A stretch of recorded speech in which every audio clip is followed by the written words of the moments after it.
महाराष्ट्रामध्ये दुष्काळाची स्थिती गंभीर असून ती येत्या काही महिन्यांमध्ये आणखी गंभीर होणार आहे. या परिस्थितीत आत्महत्या केलेल्या शेतकऱ्यांच्या मुलांना आधार देण्याचं मोठं काम आहे.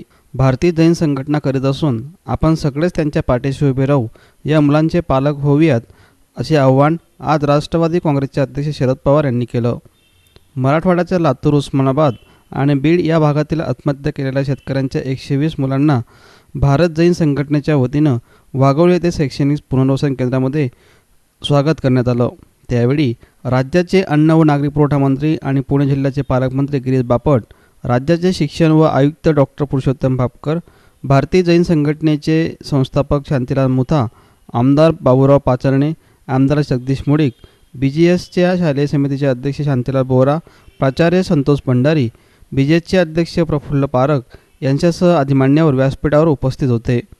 राज्यामध्ये कधी नव्हे एवढी परिस्थिती भयानक आहे. केवळ विदर्भ, मराठवाड्यात नव्हे तर पश्चिम महाराष्ट्रातही काही जिल्ह्यांमध्ये दुष्काळ दिसत आहे. कित्येक ठिकाणी 15 ते 20 दिवसापासून एकदाच पिण्यासाठी पाणी मिळत आहे. ही स्थिती मुख्यमंत्री आणि पंतप्रधान यांच्या कानावर घातली आहे आणि लवकरच काही निर्णय अपेक्षित असून केंद्राने पाठीशी उभे राहावे. मात्र समाजानेही स्वतःचे पुढे येऊन काही निर्णय घेतले पाहिजेत आणि आत्महत्याग्रस्त भागातील मुलांना शिक्षण देऊन उभे करण्याचा निर्णय भारतीय जैन संघटनेने केला असून आपण त्यांना सहाय्य करूयात, असंही आवाहन पवारांनी यावेळी केलं.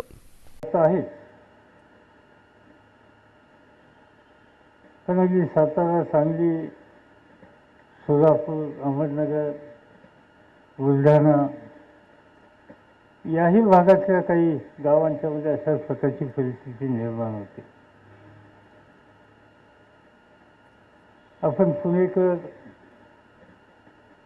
अनेक गोष्टी वाचतो, ऐकतो, पण स्थिती किती गंभीर आहे या संबंधीची काही सविस्तर माहिती खूप वेळेला आपल्या कानावर येत नसते. एक दोन उदाहरणं तुम्हाला सांगतो की लातूर गावामध्ये तुम्ही आज जर गेलात तर लातूर गावामध्ये प्यायचं पाणी हे 20 दिवसातनं एकदा मिळतं. मनमाड शहरामध्ये तुम्ही आज जर गेलात तर मनमाड शहरामध्ये पिण्याचं पाणी हे 22 दिवसातनं एकदा मिळतं.